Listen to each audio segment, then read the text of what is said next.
I had to say this, because silence can be more dangerous than fear, and comfort can sometimes become a quiet prison. When May Musk finally chose to speak, it was not to create noise, not to seek attention, not to ride the shadow of her son's fame. It was because she had seen something repeating itself in people all over the world, and it troubled her deeply. She had seen brilliant minds shrinking themselves. She had seen capable hearts waiting for permission. She had seen people who were meant to build, lead, and rise instead choosing safety, approval, and delay. And she knew that if she didn't say this now, many would continue walking away from the very life they were born to live. She spoke not as the mother of Elon Musk, but as a woman who has lived through obscurity, struggle, judgment, and reinvention. She spoke as someone who rebuilt her life more than once, who raised children while carrying uncertainty like a second skin, who was underestimated because of her age, her gender, her circumstances. And her warning was not wrapped in softness. It was honest. It was piercing. It was necessary. She said that the most dangerous thing happening today is not failure. It is comfort disguised as wisdom. It is people convincing themselves that waiting is the same as being patient, that staying quiet is the same as being humble, that avoiding risk is the same as being responsible. She warned that too many people are letting fear dress itself up as logic, and then calling that fear common sense. And she said, very plainly, that if you keep doing this, you will wake up one day with regret so loud it drowns out every excuse you ever made. She talked about how greatness never announces itself gently. It disrupts routines. It questions traditions. It asks you to disappoint people who are comfortable with the old version of you. And she said that if you are waiting for a moment when no one will be upset by your growth, you will be waiting forever. She reminded us that even Elon, as a child, was misunderstood. His curiosity was seen as odd. His intensity was seen as a problem. His questions made adults uncomfortable. And had he listened to every voice telling him to be more normal, more realistic, more like everyone else, the world would look very different today. Her warning was not just about innovation or success. It was about identity. She said the world is quietly pressuring you to forget who you are in exchange for acceptance. To dull your edges. To shrink your dreams. To stay palatable. And she said this pressure doesn't always come as criticism. Sometimes it comes as advice. Sometimes it comes as concern. Sometimes it comes from people who love you, but are projecting their own fears onto your future. She said, I had to say this, because she keeps seeing people wait for approval that will never come. She sees people asking for permission from those who have never dared to try. She sees people explaining their dreams to people who benefit from them staying small. And she warned that every year you delay stepping into what you know you are meant to do, the cost gets higher. Not because you become incapable, but because you begin to doubt yourself. And self-doubt is far more destructive than failure. She spoke about resilience not as something glamorous, but as something forged in loneliness.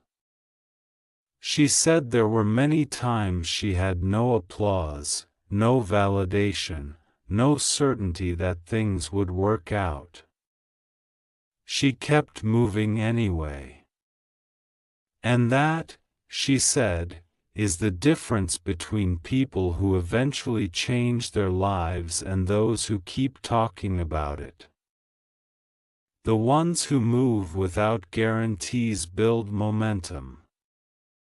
The ones who wait for safety build excuses.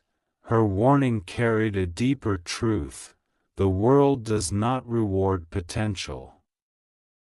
It responds to action. You can be talented, intelligent, visionary, and still remain invisible if you never step forward.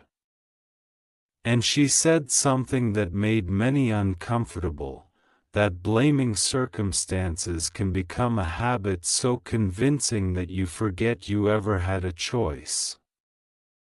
She acknowledged that not everyone starts from the same place, that life can be unfair, harsh, and unpredictable. But she insisted that surrendering your agency is always a decision, even when it feels justified.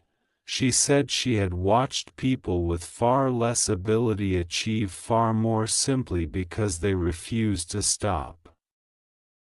They refused to internalize rejection. They refused to let one chapter define the entire story. And she warned that if you keep waiting to feel ready, you are misunderstanding how readiness works. You don't become ready and then act. You act, and readiness catches up to you. There was also a warning about distraction. She said the modern world is excellent at keeping you busy but terrible at helping you build anything meaningful. Endless scrolling, constant noise, surface-level opinions, these things drain your focus while convincing you that you are informed and connected. She said that if you cannot sit with your own thoughts long enough to hear what you actually want, someone else will decide your life for you. And most people won't even notice when that happens. She spoke about age, too. How society quietly tells you that time has run out, that reinvention has an expiration date, that if you didn't make it by a certain year, you missed your chance. She called that one of the biggest lies ever sold. She reminded people that she found new success later in life, that growth does not belong to the young, and courage does not retire. The real danger, she said, is not getting older. It's getting rigid. Her words carried a mother's clarity, but not a mother's cushioning. She didn't soften the truth to make it easier to swallow. She said that if you keep choosing comfort over courage, your life will become very predictable. And very small. Safe, but unfulfilled. Stable, but empty. And she said that emptiness will eventually ask questions you can't ignore. She warned against living someone else's definition of success. She said that many people climb ladders only to realize they leaned them against the wrong wall. They chased applause instead of alignment. They pursued status instead of meaning.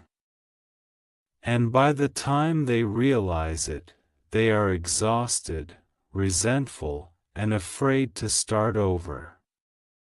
She urged people to define success early, for themselves, before the world defines it for them.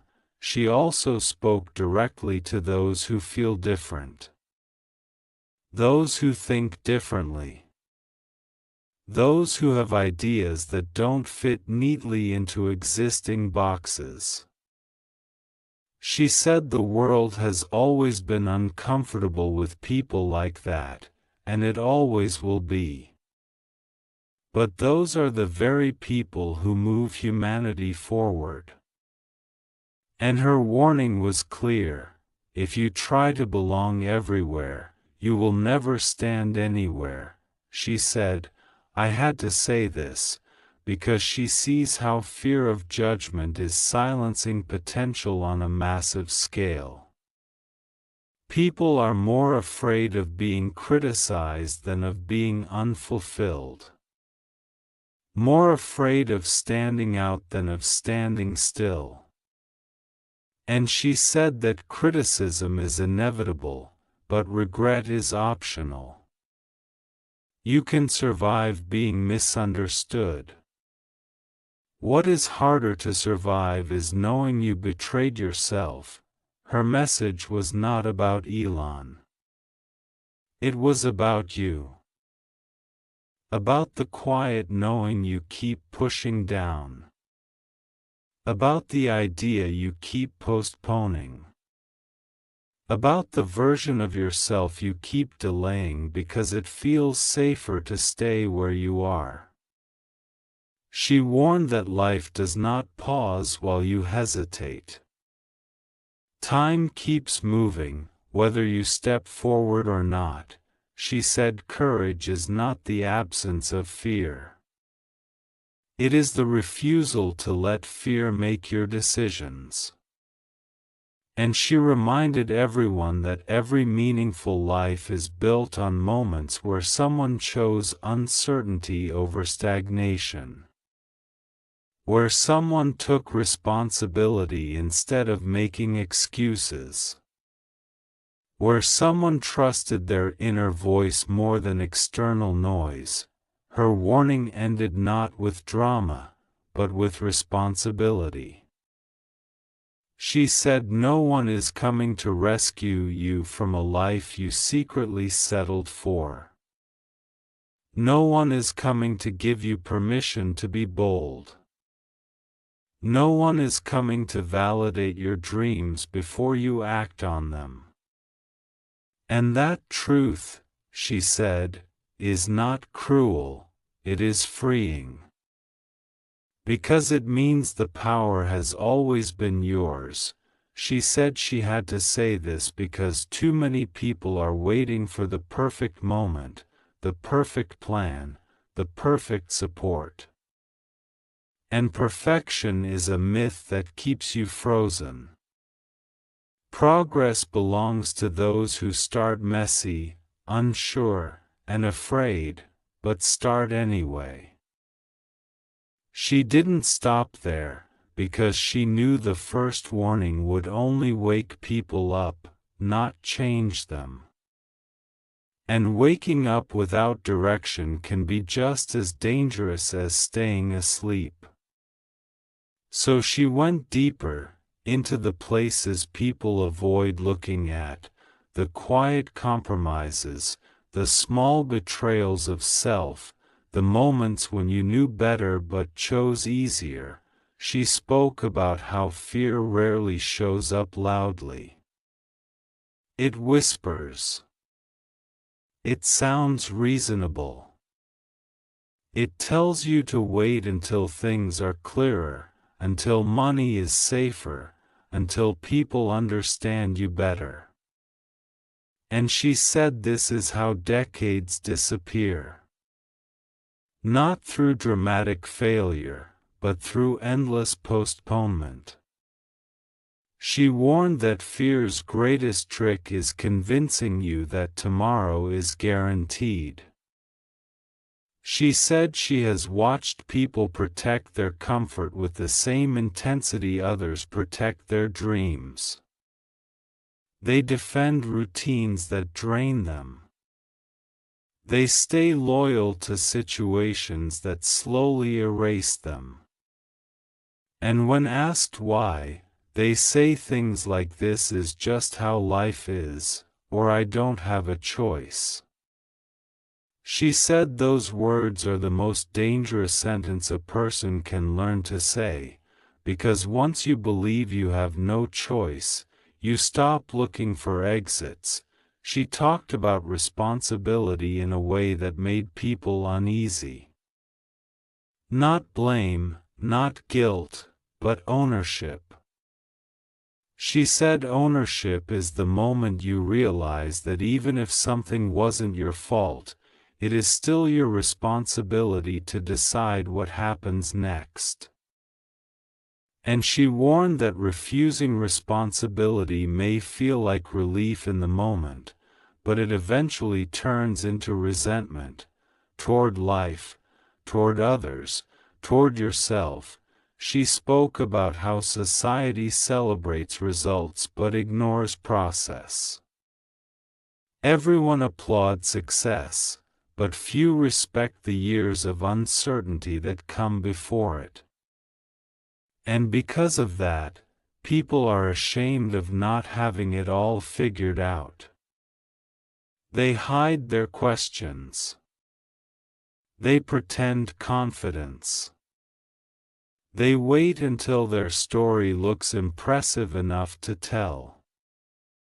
She said this shame keeps people isolated, and isolation makes fear louder. She reminded people that Elon didn't grow up with certainty. There was no guarantee. There was no roadmap. There were only questions, curiosity, and an unwillingness to accept limits that didn't make sense. And she said the world desperately needs more people like that, but it won't encourage them. It will test them instead. It will doubt them. It will try to wear them down until they conform. Her warning became sharper when she talked about comparison. She said comparison is the fastest way to lose clarity. You start measuring your beginning against someone else's middle. You look at polished outcomes and forget the chaos that produced them. And then you conclude that you are behind, when in reality, you are just early.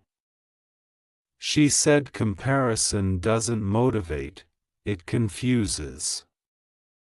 It pulls you off your path and convinces you to chase someone else's life. She also warned about the danger of external validation.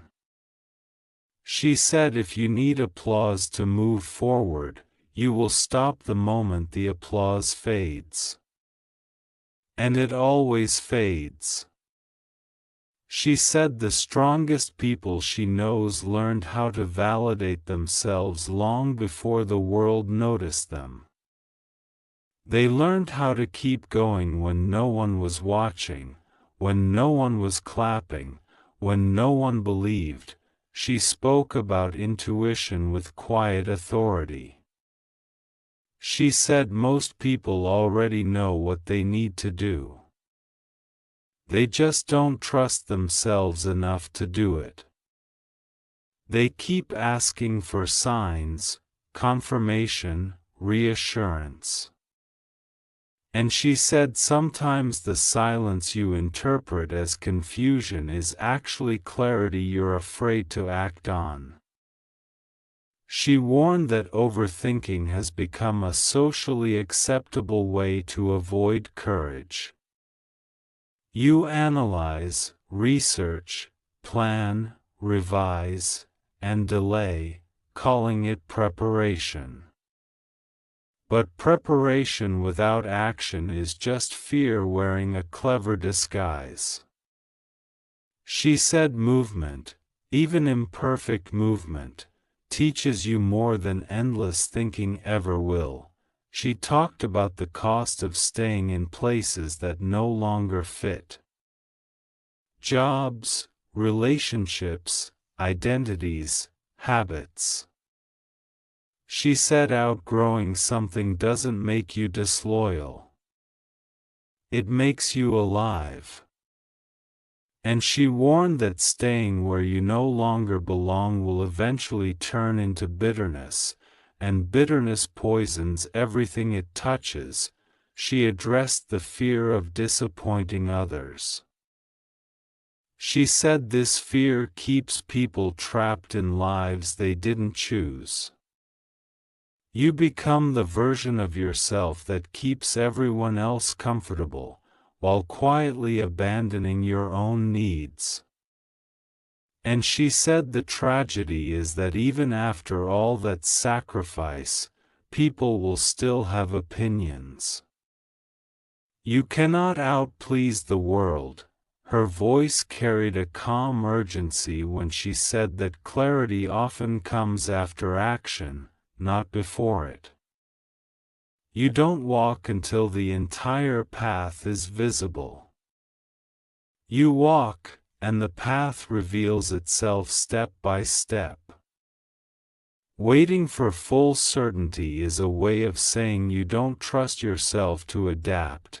She warned against romanticizing struggle, but she also warned against fearing it.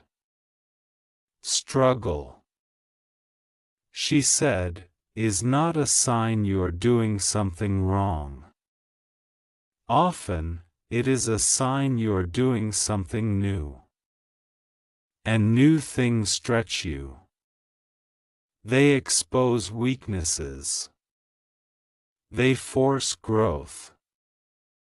Avoiding struggle doesn't lead to peace, it leads to stagnation. She spoke about courage as a daily practice, not a one-time decision. Choosing yourself once is easy. Choosing yourself repeatedly, especially when it's uncomfortable, is what changes your life. And she said this is why so many people start strong and fade quickly. They thought courage was a moment, not a habit.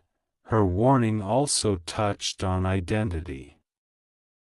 She said too many people let their past define their future. Past mistakes. Past labels. Past failures.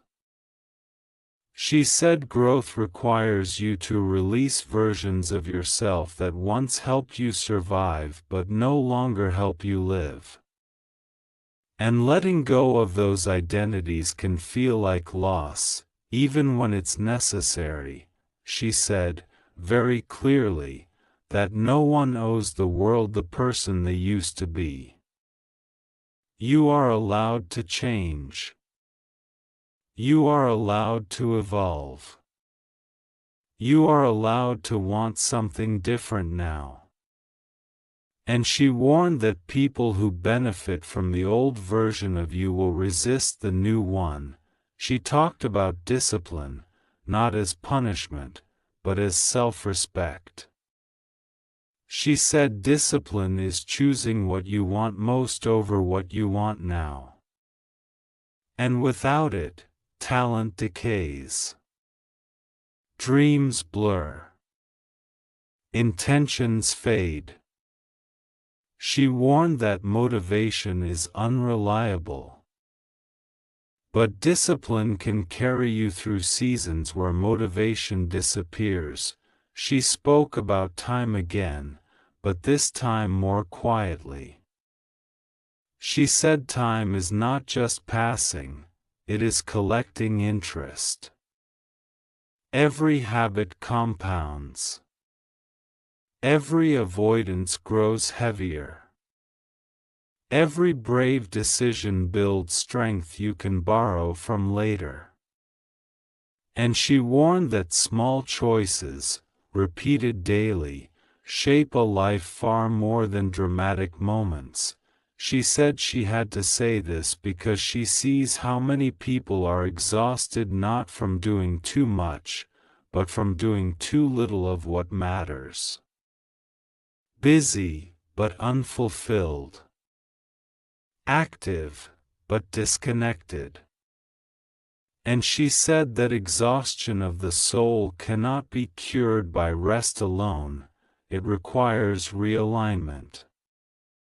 She reminded everyone that you don't need to be extraordinary to begin. You just need to be honest about what you want and brave enough to take the first step. The rest, she said, is learned along the way, and she left people with a heavy truth: the life you want will cost you the life you're currently tolerating. You cannot keep both. One must go. And the longer you delay choosing, the more the decision will be made for you. She said this not to scare, but to awaken. Because awareness creates responsibility. And once you see clearly, staying stuck is no longer innocent, it's intentional. And she knew some would feel uncomfortable hearing this. Some would feel exposed. Some would feel defensive. And she said that reaction is not a sign to turn away. It is a sign to listen closer. She ended with something quieter, but heavier than everything before it, because she understood that real change doesn't come from intensity alone. It comes from truth settling into the heart when the noise fades. She said that after all the warnings, all the urgency, all the hard truths, there is still a choice that belongs only to you. Not tomorrow.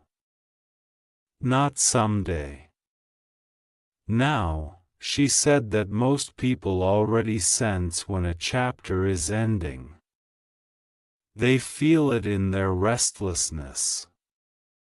In the way familiar routines start to feel empty. In the way success stops satisfying. In the way their inner voice grows louder at night. And she warned that ignoring that signal doesn't make it disappear, it turns it into anxiety, frustration, and quiet despair. She spoke about how people often ask for clarity, when what they really want is reassurance. Reassurance that the leap will be painless. Reassurance that they won't fail. Reassurance that they won't be judged. And she said life does not work that way. Growth does not come with guarantees. It comes with trust, trust in your ability to learn, adapt, and recover.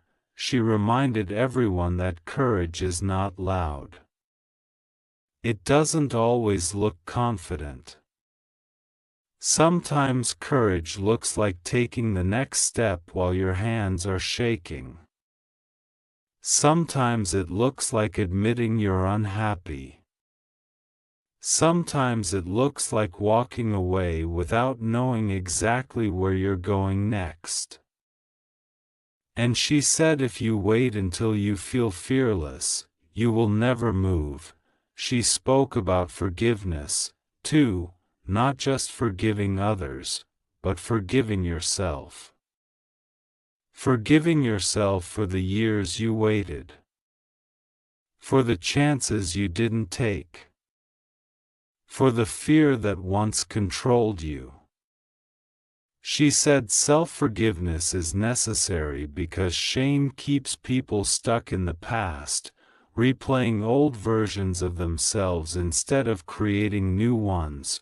She warned against letting one decision define your entire future. one failure, one rejection, one wrong turn. She said life is far more flexible than people believe. Paths can be adjusted. Directions can change. What matters is not perfection, but persistence. And she said the people who go the farthest are rarely the ones who never fall, they are the ones who refuse to stay down. She talked about purpose not as something mystical, but practical. Purpose, she said, is what happens when your strengths are used in service of something that matters to you. And she warned that when your life lacks purpose, comfort becomes addictive. You chase distractions because you're starving for meaning.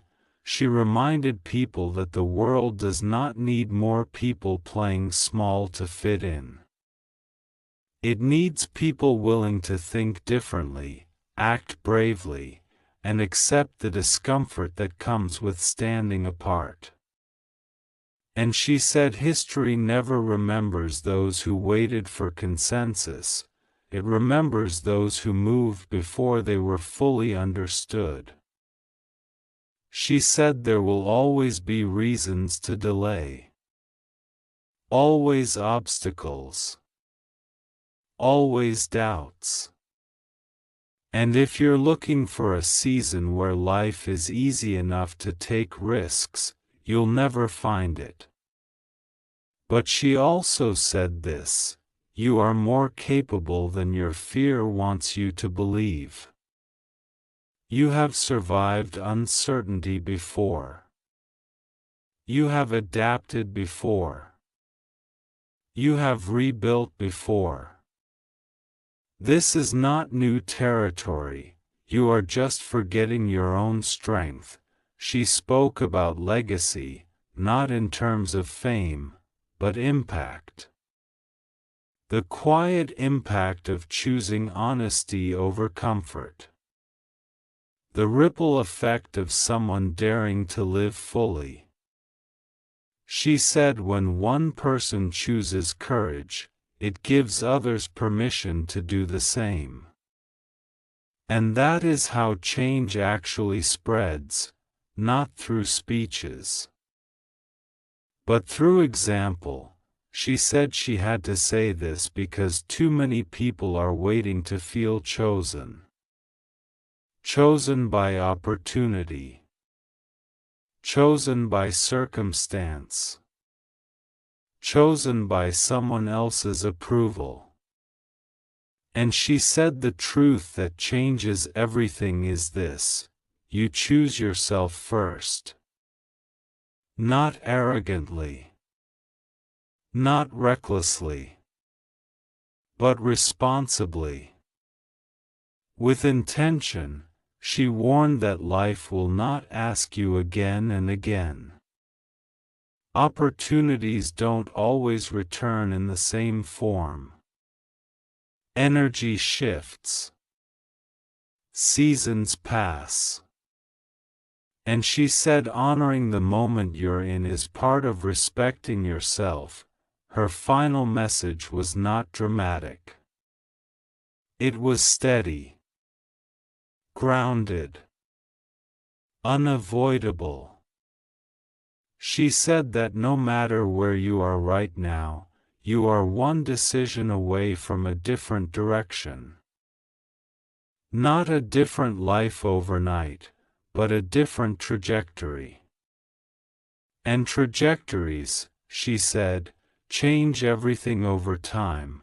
She said if you do nothing after hearing this, life will still move forward. But if you act, even in a small way, you reclaim your role as the author of your story. And that, she said, is where dignity lives. She didn't promise ease. She didn't promise success. She promised honesty. And she said honesty is the foundation of any life that feels real. She said she had to say this because someday, you will look back on this moment, whether with gratitude or regret depends on what you choose now. And with that, she left the warning where it belonged, not as pressure, not as fear, but as an invitation. An invitation to stop waiting, to stop hiding, to stop negotiating with a life that keeps asking more of you, because the truth is, you already know.